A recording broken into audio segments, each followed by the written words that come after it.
I used to think marriage would always be a safe place, a steady harbor where two people found comfort in each other. But lately my life with Clara has felt more like two parallel lines moving in the same direction without ever crossing. We still shared a home, still shared the routines of eating breakfast, going to work and lying in the same bed at night. Yet the spark that once tied us together had been reduced to quiet glances and conversations about bills or groceries. I told myself it was normal, that all marriages settle eventually, but a part of me missed being wanted, missed being seen. Clara had grown distracted, buried in her own world of work and family obligations, and in that emptiness my eyes began to wander, though not in a way I ever expected. It began with something so ordinary, a weekend dinner with her family. Edward, her father, had always been kind to me. A man in his late 50s with a calm confidence, the kind of presence that made people lean in when he spoke. He wasn't just charming, he had a way of listening that made you feel understood, even if you barely said anything at all. That night I caught myself studying him longer than I should have. The curve of his smile when he teased Clara, the ease in his laugh, the strength still visible in his hands even as age left traces across his face. It unsettled me, because this was my wife's father, a line I should never even think about crossing. Yet curiosity settled into my chest like a seed, and over time it grew in places I tried not to notice. It was in the small things at first. At a family gathering, our hands brushed when we both reached for a dish on the table, and I felt a spark that lingered too long. He smiled at me knowingly, or maybe it was my imagination, but I replayed that smile in my head the entire drive home. Another time, as we sat side by side talking about nothing in particular, his knee pressed against mine under the table. He didn't move it away, and neither did I. Every sensible part of me screamed that it was meaningless, accidental, but my body betrayed me with the way my chest tightened and my breath grew shallow. I started seeking him out, making excuses to be near him at dinners, standing next to him during conversations, listening more carefully to every story he told. He had lived through so much: travel, heartbreak, success, loss, and I found myself hanging on to his words, drawn to the depth in his voice. At night, when Clara turned away from me in bed, I sometimes thought about Edward. I hated myself for it. I would stare at the ceiling, wondering how I could let such thoughts invade my marriage. But the truth was, the more Clara drifted, the more I noticed her father. He seemed to fill the silence she left behind, offering something I couldn't even name, something that felt like attention, like being seen. I began to notice his eyes, the way they lingered on me sometimes when Clara wasn't looking. Once, as I laughed at something he said, I caught his gaze holding mine, a flicker of something unspoken passing between us. It left me unsettled for days, torn between dismissing it as coincidence and questioning whether he, too, felt this strange tension that neither of us acknowledged out loud. I told myself I was imagining it, that I was simply projecting my loneliness. But then there were moments too precise to ignore. The warmth of his hand resting on my shoulder a beat longer than necessary, the way he complimented me on things Clara never noticed, my cooking, the way I took care of the house, my patience with her. They were simple words, but they sank deep, feeding something inside me I hadn't realized was starving. I began to crave those moments even as I feared them. The guilt followed me everywhere. In the mirror, I saw a husband failing his wife, a man betraying the trust of his family with thoughts he dared not speak. Yet the more I tried to push Edward from my mind, the more vivid he became. I could recall the lines of his face, the sound of his laugh, the steadiness in his eyes with frightening clarity. He wasn't just Clara's father anymore. He was a presence lodged firmly in my chest, an ache I couldn't shake no matter how hard I tried. One night after another visit, Clara fell asleep quickly beside me.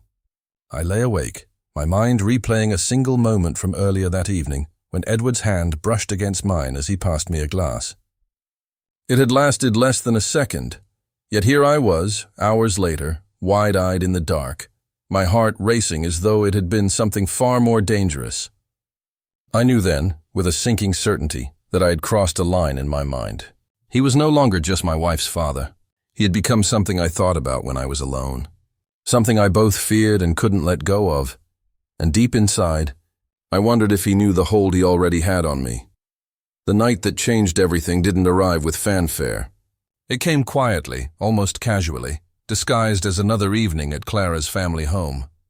Dinner had been loud with laughter and chatter, Clara exhausted from work and retreating to bed earlier than usual. That left me and Edward alone in the living room, the hum of the old ceiling fan above us and the faint sound of Clara's mother washing dishes in the kitchen before disappearing upstairs. Edward poured us each a drink, settling into the chair across from me, the lamplight softening the lines on his face. I tried to act relaxed, but inside my chest, something restless stirred.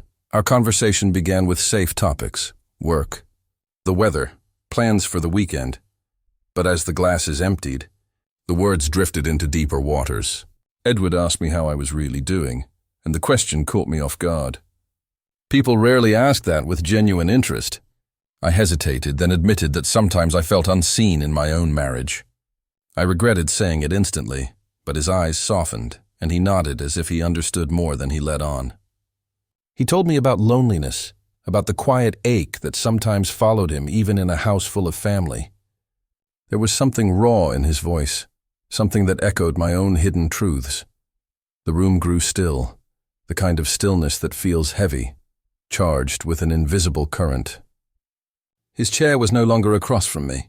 At some point, he had moved closer, sitting on the couch beside me. The distance between us shrank to a breath, and I became acutely aware of every detail, the warmth radiating from his body, the scent of his cologne, the way his eyes lingered on mine longer than polite conversation allowed. I felt trapped in the moment, torn between fleeing and leaning in. Then the lights flickered. A brief power outage plunged the room into semi-darkness, the glow of the moon through the window our only guide. I could hear his steady breathing, feel the weight of silence pressing against us. When his hand touched mine, it wasn't clumsy or uncertain. It was deliberate, slow, his fingers grazing the back of my hand before resting there with a gentle firmness. My breath caught, my heart slamming against my ribs. Every logical thought screamed at me to pull away, to remember who he was. But my body betrayed me, leaning subtly closer. Craving the contact I'd been denying. "Daniel," he whispered. My name heavy on his tongue, as though it carried 1,000 unspoken things. I turned to him, and in that moment, all the barriers we had both carefully maintained crumbled. His lips brushed against mine, tentative at first, testing the waters, giving me one last chance to retreat. But I didn't. I leaned in, closing the space. And the kiss deepened into something neither of us could disguise as accidental. It was slow, almost reverent, as if we were both afraid to break the fragile spell holding us together. My hands trembled as they found his shoulder, his touch moving from my hand to my jaw, anchoring me in a reality I had longed for but never admitted. Every second felt stolen, dangerous, yet achingly right. When his mouth trailed against my neck, a shiver ran through me that I couldn't suppress. I knew then that we had stepped into forbidden territory, a place from which there would be no easy return. The world outside ceased to exist. There was only the warmth of his body against mine, the intensity of his gaze, the quiet desperation in our movements. It wasn't just desire. It was the release of something that had been building silently, relentlessly, for weeks. The living room, once so ordinary, became the backdrop to a secret that bound us together in ways we hadn't dared to imagine. When it was over, when the silence returned heavier than before, I sat there unable to move, my chest heaving, my thoughts a storm of guilt and need. Edward looked at me, his expression unreadable, though his hand lingered on mine, a silent reassurance that what had just happened wasn't one-sided. He leaned back, closing his eyes, as though even he couldn't quite believe we had let it happen. I left his house that night in a daze, the cool air outside hitting me like a wave. Driving home, I replayed every second in my mind, my lips still tingling, my body aching with the memory of his touch. Clara was asleep when I slipped into bed beside her, her breathing steady and oblivious. I lay on my back, staring at the ceiling, consumed by the weight of what I had done. Everything was different now. I had crossed the line, stepped into the place I once swore I never would. He was no longer just my wife's father. He was the man whose kiss I couldn't forget, the man who had awakened something in me that I could never put back to sleep. and as much as I wanted to bury the memory, I knew I wouldn't. That night had changed everything. The morning after was the hardest. Clara stirred beside me, stretching softly before leaving the bed without so much as a glance in my direction. I watched her walk away, her robe tied loosely around her waist, and felt the weight of my betrayal crush my chest. The taste of Edward's lips still lingered. The echo of his touch burned into my skin, and yet here I was, pretending nothing had changed. Every movement of the day felt wrong. Drinking coffee at the kitchen table, listening to Clara talk about her schedule, nodding at the right times, all while my mind was a storm of guilt and desire. I wanted to bury the memory of last night, but it clung to me with a grip I couldn't break. When we returned to her parents' house the following weekend, the air seemed heavier, charged with secrets only two of us knew. Edward was careful. He greeted me as he always did, polite and warm, but his eyes flickered to mine in a way that said more than words ever could. It was a glance that lasted a heartbeat too long, and I felt heat crawl up the back of my neck. Clara never noticed. She laughed with her mother in the kitchen, blissfully unaware of the silent exchange happening a few feet away. That was when I realized the danger of it all. The more normal we tried to appear, the more obvious our connection felt to me. Dinner conversations blurred into background noise. My attention was fixed on the way Edward moved, the way his hand brushed against mine as he passed me a plate, the way his smile seemed to carry a secret meant only for me. It was torture and temptation rolled into one. I told myself I should keep my distance, that I should protect my marriage, but my body betrayed me each time he drew close. It wasn't just lust anymore. Something deeper had been unlocked, a recognition of a bond neither of us had planned for yet couldn't deny. Late one evening, when Clara and her mother were folding laundry upstairs, Edward found me alone in the backyard. The cool night air wrapped around us, and for a moment we just stood there side by side, staring at the shadows cast by the porch light. Neither of us spoke, but the silence was alive with everything unspoken. Then he placed a hand on my back, a subtle gesture, but it sent a rush of warmth through me. "You're not alone," he murmured, barely audible, his voice rough with restraint. I didn't answer, couldn't answer, but the words burrowed into me, giving me both comfort and fear. From then on, the secret lived in every glance, every fleeting touch, every hushed moment stolen when no one else was watching. It was dangerous, reckless, but I couldn't pull myself away. At night I lay beside Clara, guilt clawing at me, yet my mind replayed Edward's voice, his hands, the quiet strength he carried. I hated myself for the double life, yet I also knew I had never felt this seen, this alive. It wasn't just infidelity, it was discovery.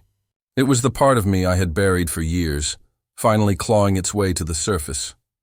Still, the fear never left me. Every time Clara smiled at me, I wondered if she suspected anything. Every time Edward and I were in the same room, I worried someone might notice the electricity that pulsed between us. We had become actors in a dangerous play, performing for the world while hiding the truth just beneath the surface. And yet, despite the risk, I knew neither of us was ready to stop. One evening, as we sat across from each other at a family gathering, our eyes met for the briefest second.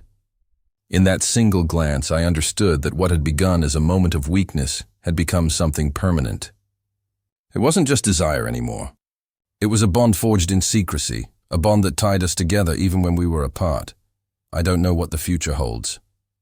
I don't know if this secret will eventually shatter everything I've built with Clara, or if it will remain hidden, buried beneath the surface of family dinners and polite conversations. What I do know is that I can't unfeel what I feel. Can't undo the night that changed everything. Now, whenever we're all in the same room, I find myself caught between two worlds, the life I've built with my wife, and the dangerous, undeniable connection I share with her father. It's a weight I carry silently, a truth that burns within me, and though I know it can only end in heartbreak, a part of me can't help but want more. Because he is no longer just my wife's father. He is the man who holds a part of me I never even knew was missing, and I fear I'll never be able to let it go.